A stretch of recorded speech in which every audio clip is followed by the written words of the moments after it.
Hello, welcome back to Rev Endurance Sports and another edition of What is in Our Stand Today. It's a hashtag you can follow across all my social media platforms. Hashtag What is in Our Stand Today. That's a series of videos where I'm either doing a service, a repair, preventative maintenance, or maybe giving you some tips and tricks on how to do something. So what is in our stand today? Today, what we're going to do is talk about how to do a chainring replacement on a Shimano crankset. So what we're doing is we're taking a 50-34, so that's a compact crankset, and we're converting it over to a 53-39. Now, let's talk about this for a second. With the newer cranksets that are 4-bolt pattern like this, the BCD, so some people just call it the bolt center diameter. In other words, from the center to center, actually I'm not going to measure that because let's just move the video along, 110 millimeters. Prior to 110 being standardized, because it only used to be used on compact cranksets. So you had a standard crankset 5339 had a 130 BCD, and your compact cranks were 110 BCD. So it used to be that you couldn't take a standard crankset of 5339 with a 130 BCD. You just couldn't put smaller chain rings on it. So people used to have to buy new cranksets and have a crankset for, let's say you're doing criterium racing and you need the big chain ring of 53 teeth, and maybe you were going on a climbing vacation and you then needed the 50-34. So you needed to have two complete cranksets. But Shimano eventually moved over to 110 BCD. So now you can move any chain rings back and forth. But the word of caution here is that the chain rings need to be compatible with each other. So for example, when you go to order the chain rings from your local bike shop, they should know this, but the 52 has to be paired with whatever, in this case, most commonly the 36, and then the 53 has to be paired with the 39. Now in the past, on one of my cranksets, maybe I still have it set up this way, I can't remember.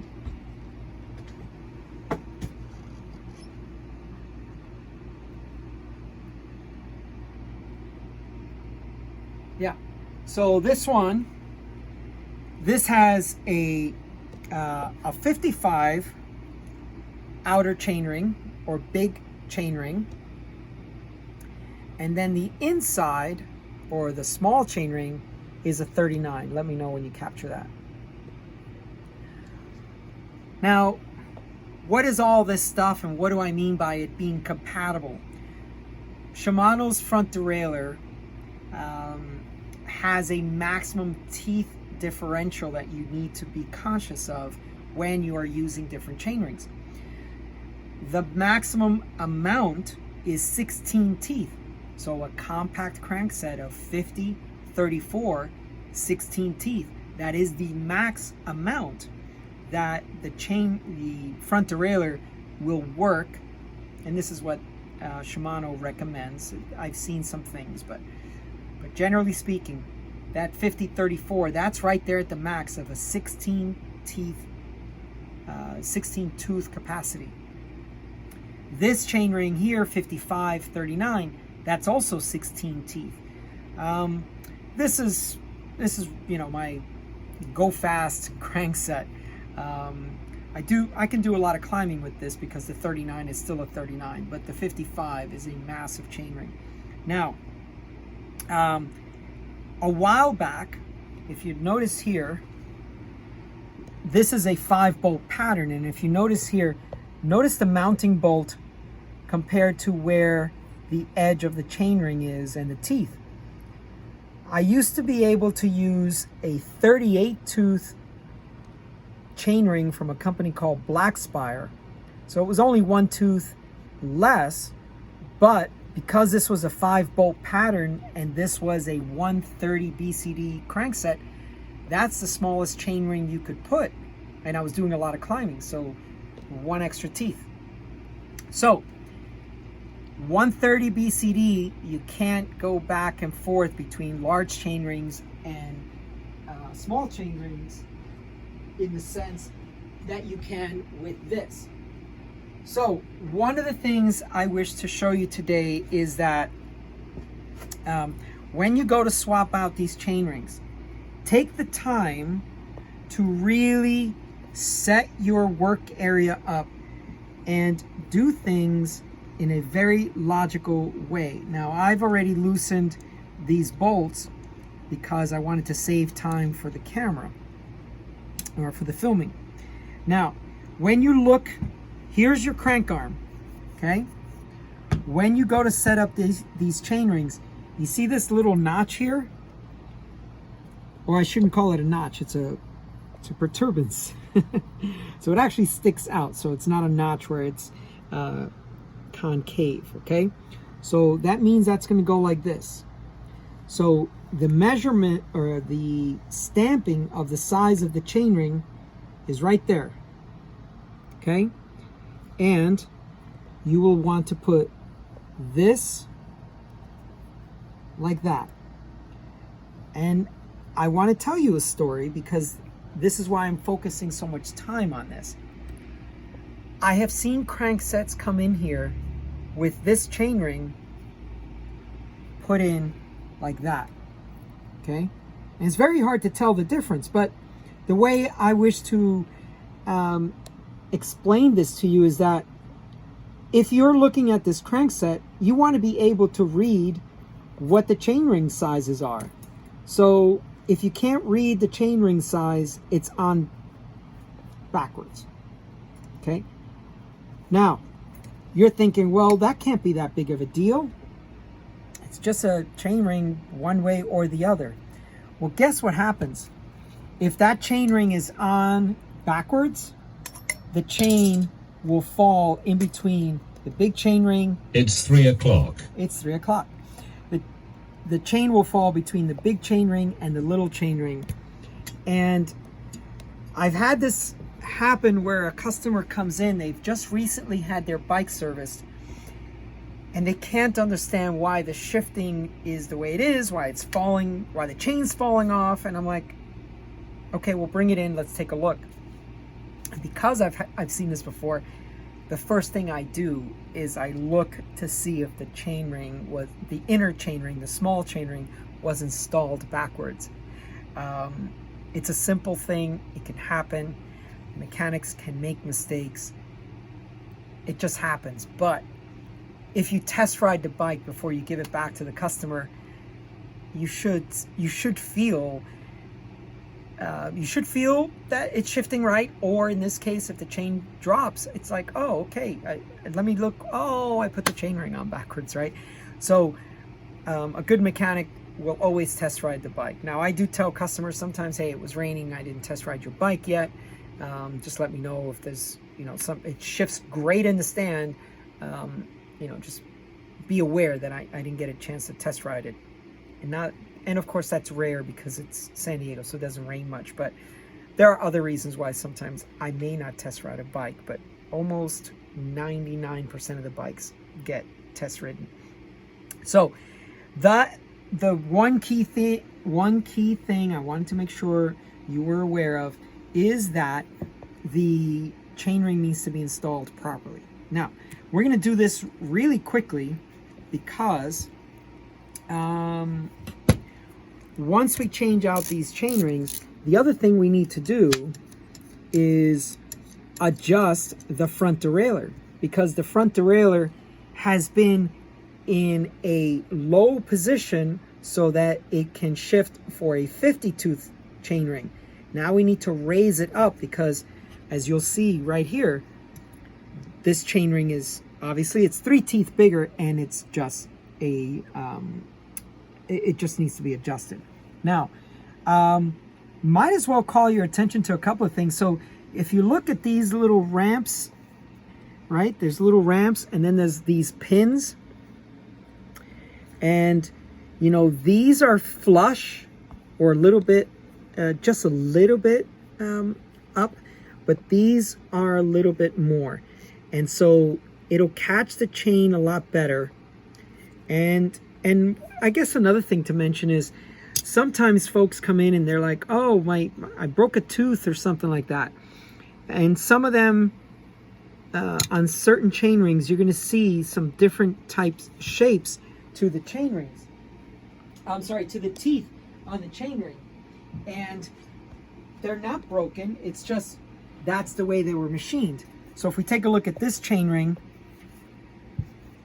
you'll see how much shorter that tooth is to that one, and then that one's a taller tooth, right? So it's a different, there's different machining and different shaping for each one of, you know, like a set of maybe 4 or 5 teeth in a row. They're going to have a different shape to them, and that machining might lead you to believe, like here's another one, it might lead you to believe that, oh, I broke a tooth, I need to go see the bike shop guy and see, you know, if I need to get a new chain ring. But that's not the case, right?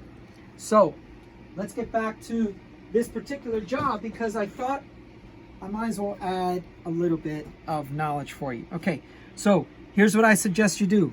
You set up your work area and you do it exactly the same way. So I'm going to move this guy off, okay? And then this guy comes off first. And sometimes they're stuck from being on there a while. There it goes.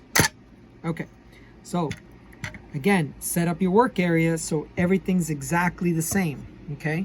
Now, on this other side here, Ultegra, right? So you want to set up your chain ring, Ultegra, okay? So now when you take this chain ring off,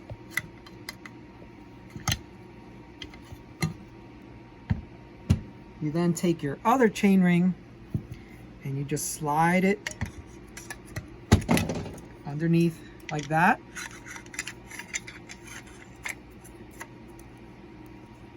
We want to match up crank arm, Ultegra, chain ring, Ultegra, okay?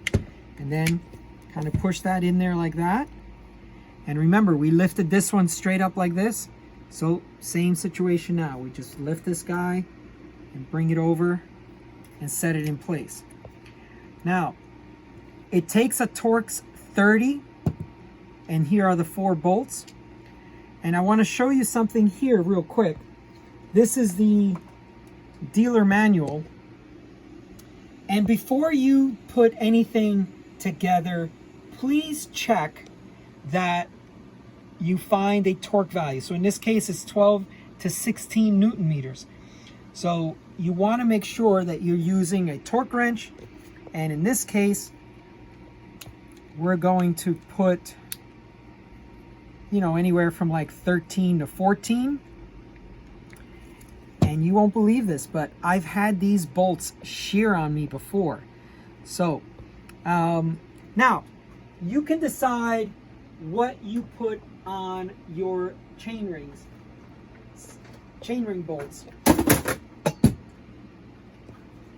I generally don't find a lot about this, and I guess Shimano doesn't recommend it, but you never know how long these chain rings are going to be in here. So generally I take just a tiny bit of grease.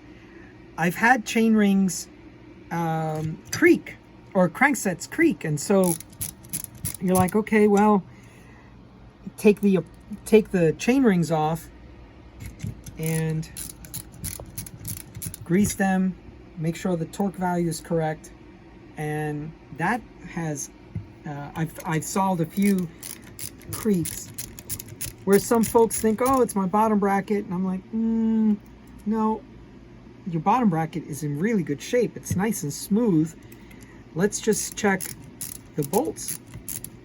Now, I know that some of you may be averse to putting on grease on bolts, but it honestly, in my opinion, over time, I have seen where if you don't do that, when you go to remove the bolts, they shear because they've been on there too long. All right, so I've got the tool, but I'm actually just using it and using my fingers to put the bolts on, because everything should be, good maintenance practice would be everything is finger tight, and then you can get into using the actual ratchet. Now, we've got 13-ish on the torque wrench. Let me know when you got that. Okay, so now you want to do a crisscross pattern when you are torquing. So you go from here to here, from here to here, and so there's only 4 bolts. When I was in the Marine Corps and I used to work on airplanes, some things had like 30 bolts. So you kind of would lose track. So but basically, so I always like to bring the torque up slowly. So I will do a little bit,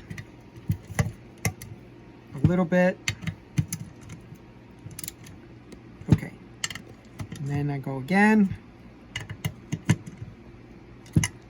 Being an aircraft mechanic in the Marine Corps, I am a very meticulous, and I always want to make sure. Now, right now, the crisscross pattern is not as important, but I'm doing it anyway.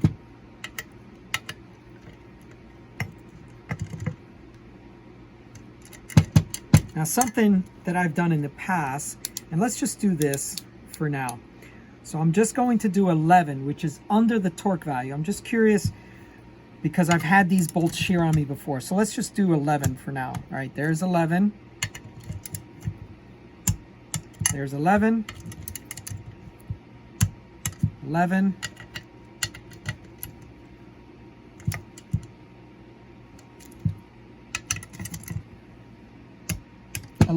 Okay, now we'll bring it up to 13 because the torque value was between 12 and 16.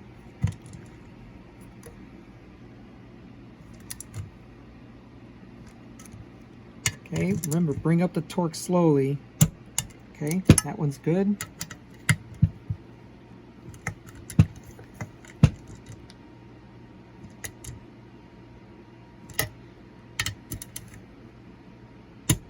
Okay.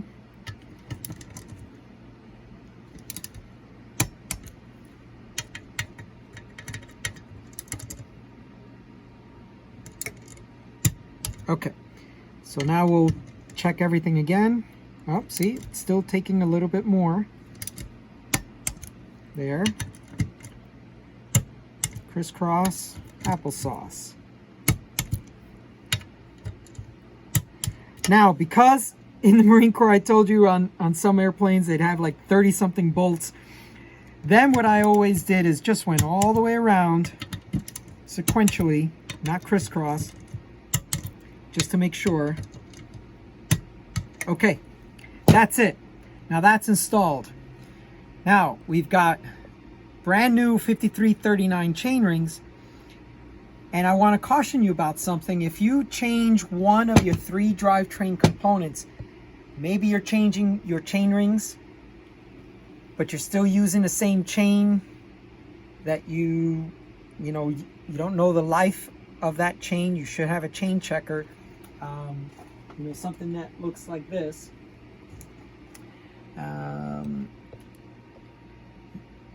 Because you might get some slippage now. You've got brand new chain rings, but your chain is possibly worn and it'll possibly slip, or your cassette. So there's 3 drivetrain components: your cassette, your chain, and your chain rings.